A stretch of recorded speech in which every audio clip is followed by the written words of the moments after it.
નમસ્કાર દર્શક મિત્રો, હું છું પરમાર અનિશા. તમે જોઈ રહ્યા છો લોક સામના ન્યૂઝ. તો જોઈએ આજના સમાચાર અમરેલીથી અમારા રિપોર્ટર દિનેશ દાદલ સાથે.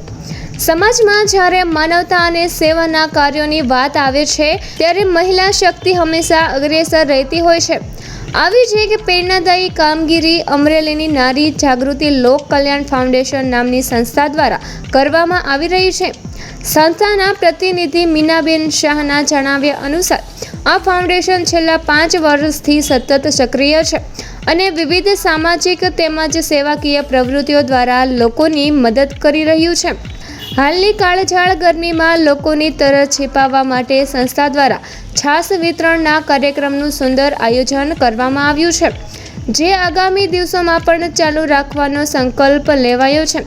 સંસ્થાની કામગીરી માત્ર છાશ વિતરણ પૂરતી મર્યાદિત નથી, પરંતુ જે સમાજના છેવાડાના માનવી સુધી પહોંચાડવાનો પ્રયાસ કરે છે. ફાઉન્ડેશન દ્વારા ઝૂંપડપટ્ટી વિસ્તારમાં જઈને જરૂરિયાતમંદોને ભોજન પૂરું પાડવાનું ઉત્તમ કાર્ય કરવામાં આવે છે.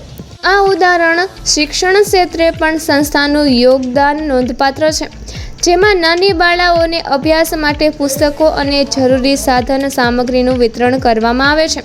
ખાસ કરીને જે મહિલાઓ આર્થિક રીતે નબળી હોય અથવા ઘરેલું સમસ્યાઓનો સામનો કરી રહી હોય તેમને મદદરૂપ થઈ તેમના પ્રશ્નો ઉકેલવા માટે પણ આ સંસ્થા હર હંમેશ કાર્યરત રહે છે.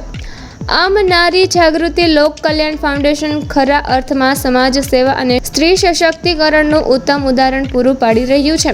તો ફરી મળીશું એક નવા સમાચાર સાથે. ત્યાં સુધી જોતા રહો લોક સામના ન્યૂઝ.